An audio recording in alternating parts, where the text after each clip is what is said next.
இயேசு கிறிஸ்துவின் இனிதான நாமத்தினாலே உங்களை ஒவ்வொருவரையும் நான் வாழ்த்தி வரவேற்கிறேன். இந்த காட்ஸ் கிரேஸ் ஊழியத்தின் மூலம் உங்களை சந்திப்பதில் மிகவும் மகிழ்ச்சி அடைகிறேன்.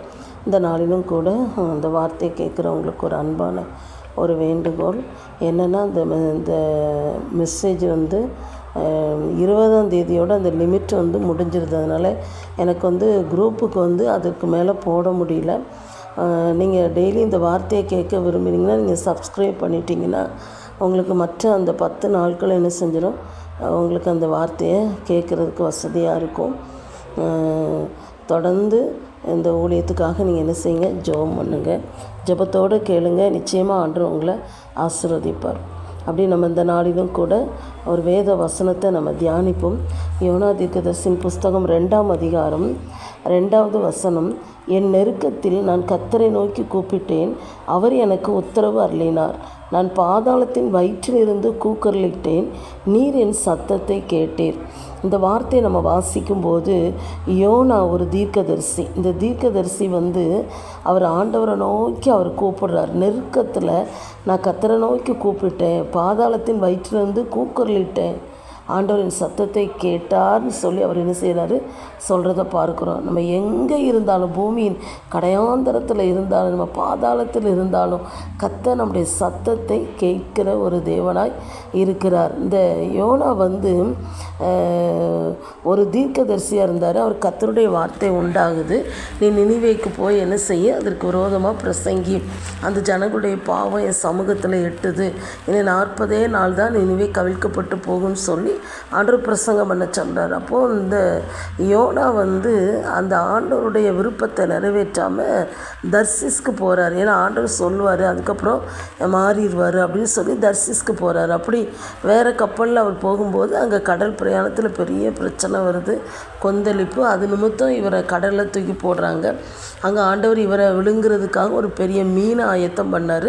அந்த மீனின் வயிற்றில் இரவு பகல் 3 நாள் இந்த யோனா என்ன செய்கிறார், இருக்கிறார். அப்போ தான் அவர் என்ன செய்கிறாரு, கர்த்தரை நோக்கி கதறி என்ன செய்கிறாரு, கூப்பிடுறாருன்னு சொல்லி வேதத்தில் பார்க்குறோம். 2ஆம் அதிகாரம் 1ஆம் வசனம் பாருங்கள். அந்த மீனின் வயிற்றிலிருந்து யோனா தன் தேவனாகிய கர்த்தரை நோக்கி விண்ணப்பம் பண்ணி, அந்த மீனின் வயிற்றுக்குள்ளேருந்து என்ன செய்கிறார், அவர் என்ன ஆண்டவரை நோக்கி ஜெபம் பண்ணுறதை பார்க்குறோம். பாருங்கள், நிறைய நேரம் நம்ம நல்லா இருக்கும்போது ஜெபம் பண்ணாமல், நெருக்கம் வரும்போது, பாடு வரும்போது, கஷ்டம் வரும்போது நம்ம என்ன செய்வோம், கர்த்தரை நோக்கி கதறி என்ன செய்வோம், கூப்பிடுவோம். அந்த யோனாவுடைய வாழ்க்கையிலையும் அப்படி தான் அவர் என்ன செய்கிறாரு, நெருக்கத்தின் மத்தியில் கர்த்தரை நோக்கி கூப்பிட்டதை பார்க்குறோம். உடனே ஆண்டவர் அந்த சத்தத்தை கேட்டு மீனுக்கு கட்டளையிட்டு அந்த மீன் போய் கரையில் அவரை கக்கி போடுறது. அவர் திரும்ப ஆண்டவருடைய விருப்பத்தை அவர் என்ன செய்கிறாரு, நிறைவேற்றுறதை பார்க்குறோம். நம்முடைய வாழ்க்கையிலையும் கூட தேவனுடைய விருப்பத்துக்கு மாறாக நம்ம செயல்படும் போது, தேவனுடைய விருப்பத்துக்கு மாறாக நம்ம வாழ்க்கையில் ஓடும்போது ஆண்டவர் என்ன செய்ய, அப்படிப்பட்ட சில பாடுகள், பிரச்சனைகள் நம்ம வாழ்க்கையில் வர்றதை பார்க்குறோம். அப்படிப்பட்ட சூழ்நிலையில் ஆண்டவரே என்னை மன்னியும், நம்முடைய விருப்பத்தை நிறைவேற்றேன்னு சொல்லி ஆண்டவருடைய சமூகத்தில் நம்ம ஜெபிக்கும்போது அந்த சத்தத்தை கேட்டு தேவன் அதிலிருந்து நம்மளை விடுவிக்கிற ஒரு ஆண்டவராக என்ன செய்கிறாரு, இருக்கிறார். இந்த யோனாவுடைய வாழ்க்கையில் அப்படி தான் அந்த நெருக்கத்தில் கூப்பிடும்போது கர்த்தர் அவர் என்ன செஞ்சார், விடுவித்ததை பார்க்குறோம். அப்படின்னு நம்ம கண்களை மூடி ஜெபம் பண்ணலாமா? எங்களை நேசிக்கிற நல்ல தகப்பனே, இந்த நாளிலும் கூட நீர் எங்களோடு பேசின இந்த வார்த்தைக்காக ஸ்தோத்திரப்பா. இதை கேட்குற ஒவ்வொரு பிள்ளைகளையும் நீங்கள் ஆசீர்வதிங்கப்பா. அவருடைய வாழ்க்கையில் ஏதோ ஒரு நெருக்கம், ஏதோ ஒரு பாடு, ஏதோ ஒரு பிரச்சனை, ஒருவேளை இது எதனால் வந்ததுன்னு தெரியாமல் கூட இருக்கலாம். ஆண்டவரே, அதை அவனுடைய சமூகத்தில் காத்திருந்து ஜெபித்து அதை அறிந்து ஆண்டவரே, அந்த உம்முடைய வார்த்தையை மீறின காரியங்கள், பிரியமில்லாத செய்த காரியங்களை அர்ப்பணித்து சரிப்படுத்த வேண்டிய காரியங்களை சரிப்படுத்த தேவன் உதவி செய்யும்படி நாங்கள் ஜெபிக்கிறோப்பா.